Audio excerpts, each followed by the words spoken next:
Magandang araw po. Ito po pala yung nag-start na nag-inquire ako dito sa page po natin. Sa una po is nag-hands up po ako sa kanya, which is nag-reply naman po siya agad. And then yung time na nag-i-inquire na ako about doon sa payong, regarding doon naman sa reply niya, para sa akin is medyo matagal po siya. Matagal sila mag-reply. Ito po is nag-send po ako kung magkano po magpagawa ng payong. And then, yung reply niya is, although hindi siya ganun ka mabilis talaga. Nag-iilang seconds pa siya bago talaga siya makapag-reply sa'yo. Gaya dito sa ni-record ko, matagal niya ako talaga nare-replyan. Ayun. Medyo matagal siya mag-reply.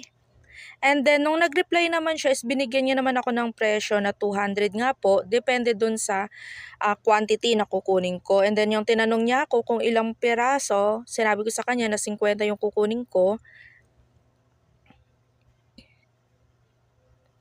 And then, ang napapansin ko kasi dito talaga sa natin, dito sa inquire neto is para saan matagal siya mag-reply. And then, regarding naman dun sa inquiry ko about sa payong, binigyan niya naman ako ng 2 option lang ng payong.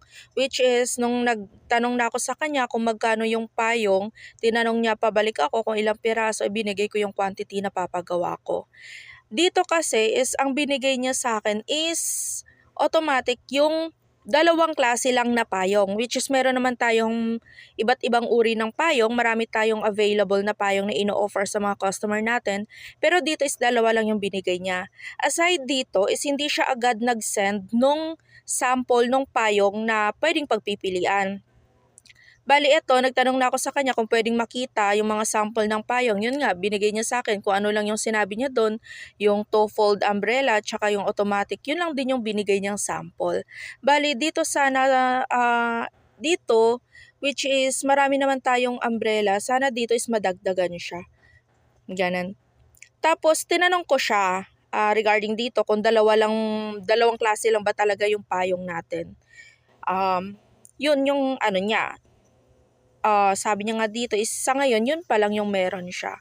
Siguro ang sasuggest ko lang dito is regarding inquiry about sa payong, siguro automatic din na ibigay na lang din yung mga payong na meron tayong ino-offer. Hindi lang naman kasi 2 yung payong na meron tayo.